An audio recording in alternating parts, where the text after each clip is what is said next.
പ്രധാനമായിട്ടും എനിക്ക് തോന്നുന്നത് വി എസ് അച്യുതാനന്ദൻ്റെ ആ ഒരു അസംബ്ലിയിലെ പരാമർശം ആയിരിക്കും എന്ന് തോന്നുന്നു. അപ്പം അതിൻ്റെ ആക്ച്വലി അത് മാതൃഭൂമിയിൽ വന്ന ഒരു കാർട്ടൂണിൻ്റെ ബേസിസിലാണ് വി എസ് ആ പരാമർശം നടത്തിയത്. ഈ കാർട്ടൂണിസ്റ്റിൻ്റെ സർക്കാർ ഉദ്യോഗസ്ഥയായ ഭാര്യയ്ക്ക് അതിന് ഏതാനും ദിവസം മുമ്പാണ് നമ്മൾ ട്രാൻസ്ഫർ ശരിയാക്കി കൊടുത്തത്. അപ്പോൾ പിന്നെ ഞാനതിങ്ങനെ സാന്ദർഭികമായിട്ട് സാറിൻ്റെ അടുത്ത് പറഞ്ഞു, ഇങ്ങനെ ഒരു സംഭവം അതിനിടയ്ക്ക് ഉണ്ടായിട്ടുണ്ടല്ലോ. പുള്ളി വെറുതെ ഓഹോ എന്നിങ്ങനെ പറഞ്ഞു പോയതല്ലാതെ അതേക്കുറിച്ച് ഒരക്ഷരം പോലും അങ്ങനെ ചെയ്തല്ലോ എന്നൊരു പ്രതികരണം പോലും ഉണ്ടായില്ല. അപ്പം അത് കാരണം അത്രയും ഈ കുടുംബത്തെ കയറി അകാരണമായിട്ട് അറ്റാക്ക് ചെയ്യപ്പെടുമ്പോഴത്തേക്കും നമ്മൾ സ്വാഭാവികമായിട്ടും ആരും തളർന്നു പോകും. ഉമ്മൻചാണ്ടി സാറിനെതിരെ അറ്റാക്ക് വന്നപ്പോൾ പോലും എനിക്ക് തോന്നുന്നില്ല പുള്ളി, കാരണം പുള്ളിക്ക് അറിയാമല്ലോ പുള്ളിയുടെ കോൺഷ്യൻസ്, മനസാക്ഷിയാണ്. ഇപ്പോൾ പുള്ളി എപ്പോഴും പറയുന്നുണ്ട് മനസാക്ഷിയാണ് എൻ്റെ കരുത്തെന്ന് പറയുന്നുണ്ട്. പുള്ളിയുടെ മനസാക്ഷിയുടെ ആ ഒരു കരുത്ത് അവിടെ ഉള്ളതുകൊണ്ട് പുള്ളിയെ അതത്ര അങ്ങ് ബാധിച്ചില്ല. പക്ഷെ ഇതെന്ന് പറഞ്ഞു കഴിഞ്ഞാൽ വ്രണപ്പെടുന്നത് ആരാണ്? ഒന്നും അറിയാതെ വീട്ടിലിരിക്കുന്ന ഭാര്യ, മക്കൾ, അങ്ങനെയുള്ളവരല്ലേ. അപ്പം ആ രീതിയിൽ എനിക്ക് തോന്നുന്നത് അത് പുള്ളിയെ കുറച്ചൊക്കെ ബാധിച്ചിട്ടുണ്ടെന്ന് തോന്നുന്നു.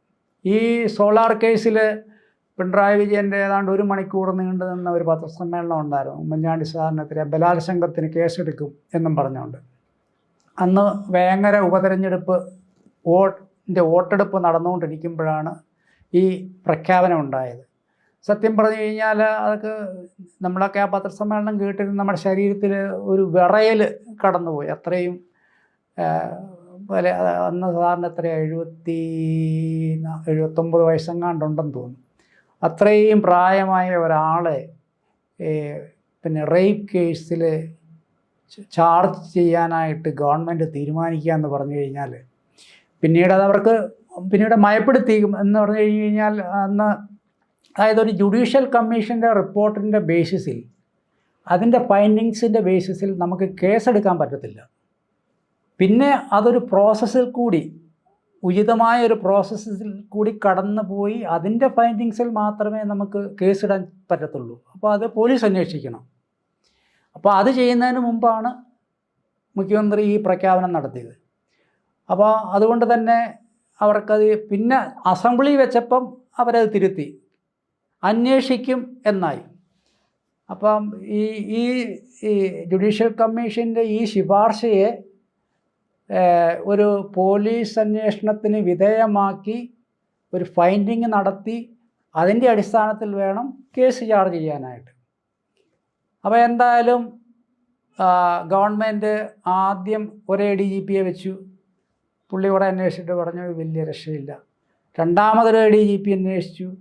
അങ്ങനെ 3 ദൗത്യ സംഘങ്ങളെ ഉമ്മൻചാണ്ടി സാറിനെ അറസ്റ്റ് ചെയ്യാനായിട്ട് സർക്കാർ നിയോഗിച്ചു. ആ 3 ദൗത്യ സംഘങ്ങളും അപ്പം ഞങ്ങളുടെ ക്യാമ്പുകളൊക്കെ അങ്കലാപ്പിലായി. എല്ലാവരും പറഞ്ഞു മുൻകൂർ ജാമ്യം എടുക്കണമെന്ന് പറഞ്ഞു. സാറ് കയ്യും കിട്ടി അങ്ങ് നിന്നു, വരട്ടെ അറസ്റ്റ് ചെയ്യട്ടെ എന്നായി. അപ്പോൾ പുള്ളിയുടെ ശക്തി അതാണ്, പുള്ളിയുടെ മനസാക്ഷിയുടെ ശക്തിയാണ്. നമ്മൾ വെച്ച ഒരു ജുഡീഷ്യൽ കമ്മീഷനാണ് അത് ശുപാർശ ചെയ്തത്. അവരുടെ ശുപാർശയുടെ ബേസിസിലാണ് സർക്കാർ പ്രൊസീഡ് ചെയ്യുന്നത്. അറസ്റ്റ് എപ്പോൾ വേണമെങ്കിലും ഉണ്ടാകാം. എന്നിട്ട് പോലും പുള്ളി കയ്യും കെട്ടി അങ്ങ് നിന്ന് കൊടുക്കുകയത്, വരട്ടെ അപ്പോൾ നോക്കാമെന്ന്. എന്നിട്ടും മറ്റേ കേരള പോലീസിൻ്റെ 3 ദൗത്യ സംഘങ്ങൾ പരാജയപ്പെട്ട് കഴിഞ്ഞപ്പോഴാണ് CBIക്ക് വിട്ടത്. CBIക്ക് വിട്ടതെപ്പോഴാണ്? 2021 നിയമസഭാ തെരഞ്ഞെടുപ്പിൻ്റെ തൊട്ട് മുമ്പ്.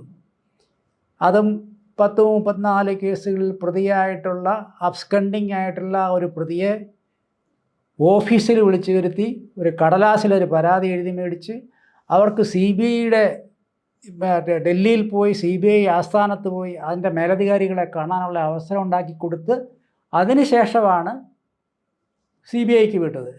ഒരു കണക്കിന് അന്ന് CBIയുടെ അന്വേഷണം എന്ന് പറഞ്ഞപ്പോൾ എല്ലാവർക്കും ഒരു ഇനി അവരുടെ എന്താ, കാരണം അതൊക്കെ കേന്ദ്ര ഗവൺമെൻറ്റിൻ്റെ കയ്യിലിരിക്കുന്നതാണല്ലോ, BJP ഗവൺമെൻറ്റിൻ്റെ കയ്യിലിരിക്കുക. അതിൻ്റെ കോൺസിക്വൻസ് എന്നായിരിക്കുന്നു വേറൊരു ആശങ്ക ഉയർന്നു. പക്ഷെ ഞാൻ പറയുന്ന അന്ന് CBIക്ക് വിട്ടത് അത് നന്നായി. കാരണം CBIയുടെ അന്വേഷണത്തിലാണ് ഇതിനകത്തെ ഒരു സത്യം തെളിഞ്ഞത്. CBIയുടെ ആ റിപ്പോർട്ടൊന്ന് വായിച്ചു നോക്കണം. എന്താ ഒരു ക്ലീൻ റിപ്പോർട്ടെന്ന്. ഇതിനകത്ത് ആരോപണ വിധേയരായ മുഴുവൻ പേരെയും 1, 2, 3 എല്ലാവരെയും അവർ കൊണ്ടുപോയി ചോദ്യം ചെയ്ത് ഒന്നിനകത്തും സയൻറ്റിഫിക് ആയിട്ടുള്ള ഒരു പ്രൂഫും കണ്ടെത്താൻ സാധിച്ചില്ല. അപ്പോൾ അന്ന് ഈ ആരോപിത പറഞ്ഞെന്താണ്, അവരെ ഓറലായിട്ടുള്ള സെക്ഷൽ ആക്ടിവിറ്റി നടന്നു, എന്നിട്ട് ആ സാരി കൊണ്ടുപോയി PC ജോർജിൻ്റെ കൊടുത്തിട്ടുണ്ടെന്നാണ്. മാധ്യമങ്ങളെല്ലാം വലിയ തോതിൽ അന്വേഷിച്ചു. നമ്മുടെ ഇവിടെ പോലീസും അന്വേഷിച്ചിട്ട് പിന്നെ അവർക്ക് ഒരു എത്തും പിടിയില്ല. എന്ത് ചെയ്യുന്നത്, പോലീസ് PC ജോർജിൻ്റെ അടുത്തുനിന്ന് ഈ സാരി കണ്ടെടുത്തു. അവരത് ഫോറൻസിക്കിന് വിട്ടു.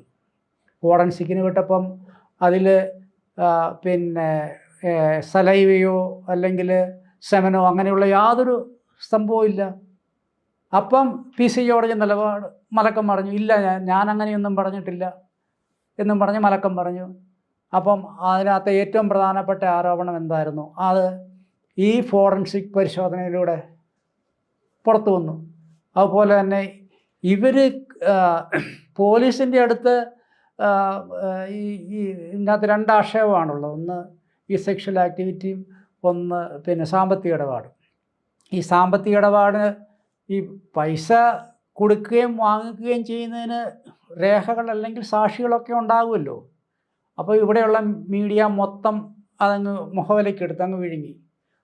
CBI ചെയ്തതെന്താ, അവരാദ്യം ഇവരെ ഡൽഹി വെച്ച് ഒരു ട്രാൻസാക്ഷൻ നടന്നാണ് പറഞ്ഞത്. അപ്പം ഡൽഹിയിൽ അവരോട് ചോദിച്ചാൽ എവിടെയാണ് താമസിച്ചത്, ഇന്ന ഹോട്ടലിൽ. അപ്പം CBI അന്വേഷിച്ചപ്പോൾ അങ്ങനെ അവരവിടെ പോയി ക്യാമ്പേ ചെയ്തിട്ടില്ല. പിന്നെ പറഞ്ഞു ഇന്ന കാറിൽ ഇന്ന ഡ്രൈവറുടെ കൂടെയാണ് പോയെന്ന് പറഞ്ഞു. ആ ഡ്രൈവറെ അവർ പൊക്കി. ഡ്രൈവർ പറഞ്ഞു എനിക്കറിയാം, അവർക്കറിയില്ല, അങ്ങനെ ഒരു ട്രിപ്പ് അവർ പോയിട്ടില്ല. അപ്പം ആ ആരോപണം അവിടെ പൊളിഞ്ഞു. ഇവിടെ വെച്ചൊരു ട്രാൻസാക്ഷൻ നടക്കുന്ന പറഞ്ഞു, ഇന്നയാൾ ആണ് പൈസ കൊണ്ടുവന്നതെന്ന് പറഞ്ഞു. അയാളെ പൊക്കി. അപ്പോൾ അവൻ പറഞ്ഞു, ഞാൻ പോലീസിൻ്റെ അടുത്ത് നേരത്തെ സമ്മതിച്ചായിരുന്നു, കാരണം എനിക്ക് ഇവർ പൈസ തന്നിരുന്നു, അതുകൊണ്ട് ഞാൻ സമ്മതിച്ചതാണ്, പക്ഷെ ഞാൻ അങ്ങനെ ഒരു സാമ്പത്തിക ഇടപാട് നടത്തിയിട്ടില്ല എന്ന്. അങ്ങനെ 1 by 1 ആയിട്ട് CBI അന്വേഷിച്ച് ആണ് ഈ റിപ്പോർട്ട് കൊടുത്തത്.